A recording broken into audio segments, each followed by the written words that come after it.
Assalamualaikum warahmatullahi wabarakatuh. Perkenalkan, nama saya Olivia Indrayani dengan NIM A1H1244048. Di sini saya akan membawakan materi tentang filsafat ilmu. Bab 1. Ruang lingkup filsafat ilmu. Ruang lingkup filsafat ilmu terdiri atas 3, yaitu A. Ilmu sebagai objek kajian filsafat. Objek material adalah sesuatu yang disajikan sasaran penyelidikan, seperti tubuh manusia, adalah objek material ilmu kedokteran. Objek material filsafat ada yang tampak dan ada yang tidak tampak. Tampak adalah alam metafisika sebagai filosofis alam empiris. Adapun objek formal filsafat adalah sudut pandang menyeluruh, radikal dan rasionalis tentang segala yang ada. Filsafat teoretis mencakup fisika, metafisika, dan logika, sedangkan filsafat praktis adalah ekonomi, politik, hukum, dan etika. B. Pengertian filsafat ilmu dalam bahasa Inggris yaitu filosofi. Adapun istilah filsafat berasal dari bahasa Yunani yang terdiri dari 2 kata, yaitu philos yang artinya cinta atau philia yang artinya persahabatan. Kendati dalam Kamus Besar Bahasa Indonesia, kata filsafat menunjukkan pengertian yang dimaksud yaitu pengetahuan dan penyelidikan dengan akal budi mengenai hakikat segala yang ada, sebab, asal, dan hukumnya. C. Tujuan filsafat ilmu. Yang pertama, memahami dan mendalami unsur-unsur pokok ilmu. Yang kedua, memahami sejarah pertumbuhan. Yang ketiga, menjadi pedoman bagi para dosen dan mahasiswa dalam memahami studi di perguruan tinggi. Yang keempat, mendorong pada calon ilmuwan mendalami ilmu untuk konsisten dan mengembangkannya. Yang kelima, mempertegas bahwa dalam persoalan sumber dan tujuan antara ilmu dan agama tidak ada pertentangan. Bab 2. Sejarah perkembangan ilmu. Sejarah perkembangan ilmu terdiri atas 4, yaitu yang pertama, landasan ilmu. Pada zaman Yunani, filosof asal-usul alam pertama yang mengkaji tentang alam adalah Thales. Ia digelari bapak filsafat karena ialah orang yang mula-mula berfilsafat. Puncak kejayaan filsafat Yunani terjadi pada masa Aristoteles. Ia merupakan murid dari Plato, seorang filosofis yang berhasil menemukan pemecahan persoalan-persoalan besar filsafat yang dipersatukan dalam satu sistem seperti logika, matematika, fisika, dan metafisika. 2. Perkembangan ilmu zaman Islam. Yang pertama, penyampaian ilmu dan filsafat Yunani ke dunia Islam.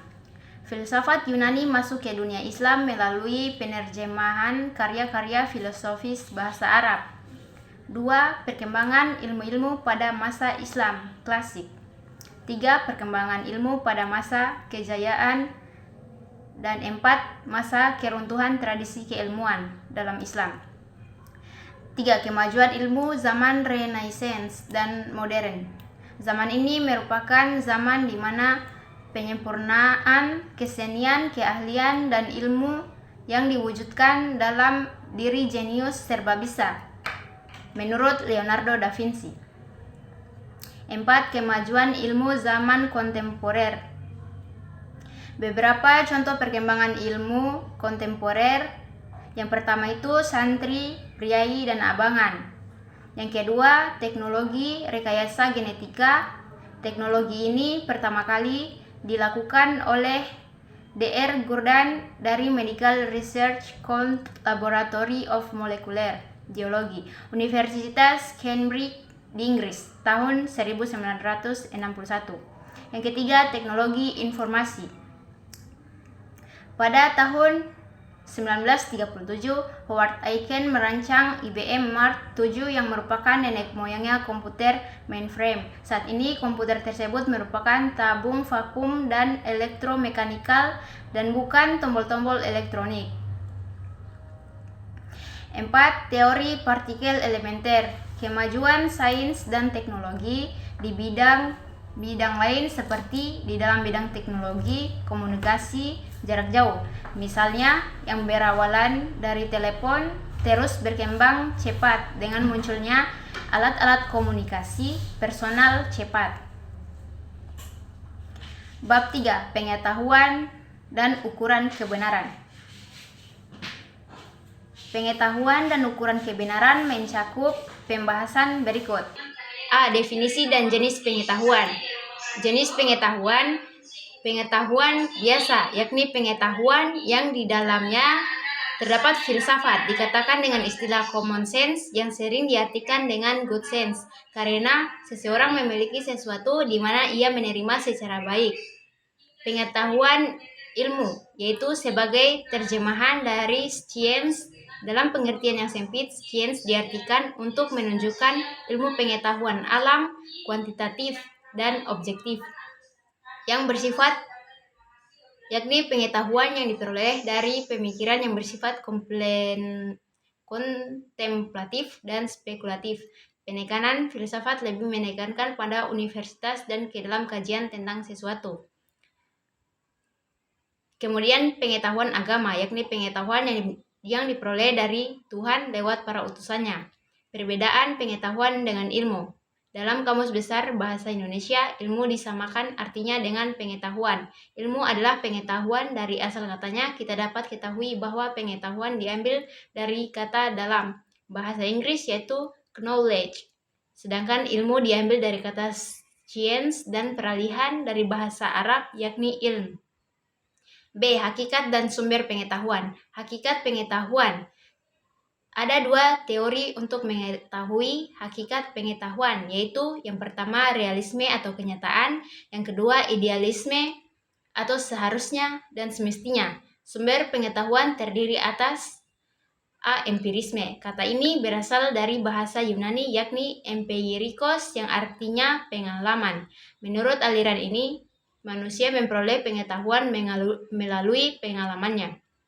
B. Rasionalisme merupakan rasional yang menyatakan bahwa akal adalah dasar kepastian pengetahuan. C. Intuisi. Menurut Henry Bergson, intuisi adalah hasil dari evaluasi pemahaman yang tinggi. D. Wahyu. Wahyu adalah pengetahuan yang disampaikan oleh Allah kepada manusia lewat perantara para nabi. C. Ukuran kebenaran. Teori korespondensi. Menurut teori ini, kebenaran atau keadaan benar itu adalah apabila ada kesesuaian antara arti yang dimaksud oleh suatu pernyataan atau pendapat tersebut dengan objek yang dituju oleh pernyataan tersebut. Kemudian teori koherensi tentang kebenaran. Teori koherensi atau konsistensi dinamakan dengan coherence theory. Menurut teori ini, kebenaran tidak dibentuk atas hubungan antara keputusan dengan sesuatu yang lain. Agama sebagai teori kebenaran. D. Klasifikasi dan hierarki. Al-Farabi membuat klasifikasi ilmu secara filosofis ke dalam beberapa wilayah seperti ilmu-ilmu matematis, ilmu alam, metafisika, ilmu politik, dan yang terakhir jurisprudensi dan teologi dialeksi. Bab 4. Dasar-dasar ilmu. Dasar-dasar ilmu mencakup 3 pembahasan berikut. Yang pertama, ontologi. Ontologi merupakan salah satu di antara lapangan penyelidikan filsafat yang paling kuno. Di dalam pemahaman ontologi dapat ditentukan dan dapat dikemukakan pandangan filsafat pemikiran sebagai berikut. Yang pertama, monoisme terbagi menjadi 3 bagian, yaitu materialisme, idealisme, dan spiritualisme. Aliran ini menganggap bahwa sumber yang asal itu adalah materi bukan rohani. Idealisme yakni serba cita dan serba ruh. Yang kedua, dualisme. Aliran ini berpendapat bahwa benda terdiri dari 2 macam hakikat sebagai asal sumbernya, yaitu hakikat materi dan hakikat rohani. Benda dan ruh, jabat dan spirit. Yang ketiga, pluralisme. Aliran ini berpendapat bahwa segenap macam bentuk merupakan kenyataan. Pluralisme bertolak dari keseluruhan dan mengakui bahwa segenap macam bentuk itu semuanya nyata. Yang keempat, nihilisme. Nihilisme berasal dari bahasa Latin yang berarti nothing atau tidak ada. Sebuah doktrin yang tidak mengakui feudalitas alternatif yang positif. Yang kelima, agnostisisme. Aliran ini dapat kita temui dalam filsafat eksistensi dengan tokoh-tokohnya. B. Epistemologis. Epistemologis ialah cabang filsafat yang berurusan dengan hakikat dan lingkup pengetahuan, pengandalan-pengandalan dari dasar-dasarnya serta pertanggungjawaban atas pernyataan mengenai pengetahuan yang dimiliki. Metode tersendiri dalam teori pengetahuan diantaranya yang pertama metode induktif, yang kedua metode deduktif, yang ketiga metode positivisme, yang keempat metode kontemplatif, yang kelima metode dialektif.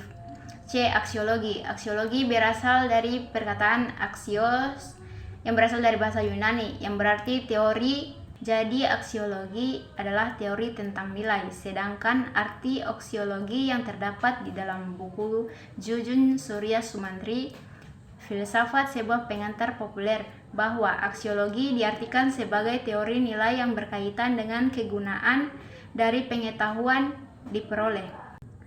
Bab 5. Sarana ilmiah. Sarana ilmiah mencakup 4 pembahasan, yaitu yang pertama toa bahasa. Bloch dan Traeger mengatakan bahwa bahasa adalah suatu sistem simbol-simbol bunyi yang arbitrer yang dipergunakan oleh suatu kelompok sosial sebagai alat untuk komunikasi. 1. Fungsi bahasa. Yang pertama, sebagai koordinasi atau koordinator kegiatan-kegiatan masyarakat. Yang kedua, penetapan pemikiran dan pengungkapan. Yang ketiga, penyenangan jiwa. Yang keempat, pengurangan kegoncangan jiwa. 2. Bahasa sebagai sarana berpikir ilmiah. Untuk dapat berpikir ilmiah, seseorang selayaknya menguasai kriteria maupun langkah-langkah dalam kegiatan ilmiah. Dengan menguasai hal tersebut, tujuan yang akan digapai akan terwujud. 3. Bahasa ilmiah dan bahasa agama. Telah diutarakan sebelumnya bahwa bahasa ilmiah adalah bahasa yang digunakan dalam kegiatan ilmiah. Berbeda dengan bahasa agama. Pertama, bahasa agama adalah kalam ilahi yang terabadikan ke dalam kitab suci. Yang kedua, bahasa agama merupakan ungkapan serta perilaku keagamaan dari seseorang atau kelompok sosial. B. Matematika. 1. Matematika sebagai bahasa. Matematika adalah bahasa yang melambangkan serangkaian makna dari serangkaian pernyataan yang ingin disampaikan. Lambang-lambang matematika bersifat artifisial yang baru mempunyai arti setelah sebuah makna diberikan kepadanya. 2. Matematika sebagai sarana berpikir deduktif. Matematika merupakan ilmu deduktif. Nama ilmu deduktif didapat karena penyelesaian masalah-masalah yang dihadapi tidak didasari atas pengalaman, seperti halnya yang terdapat di dalam ilmu-ilmu empirik, melainkan didasari atas dedukasi. 3. Matematika untuk ilmu-ilmu alam dan ilmu sosial. Matematika merupakan salah satu puncak kegemilangan intelektual. Di samping pengetahuan mengenai matematika juga memberikan bahasa, proses, dan teori yang memberikan ilmu suatu bentuk dan kekuasaan. C. Statistik.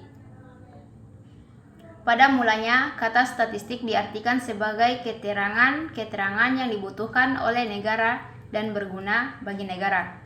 Secara etimologi, kata statistik berasal dari kata statis dalam bahasa Latin yang mempunyai persamaan arti dengan kata state yang dalam bahasa Indonesia diterjemahkan menjadi negara. D. Logika. Logika adalah sarana untuk berpikir sistematis, valid, dan dapat dipertanggungjawabkan.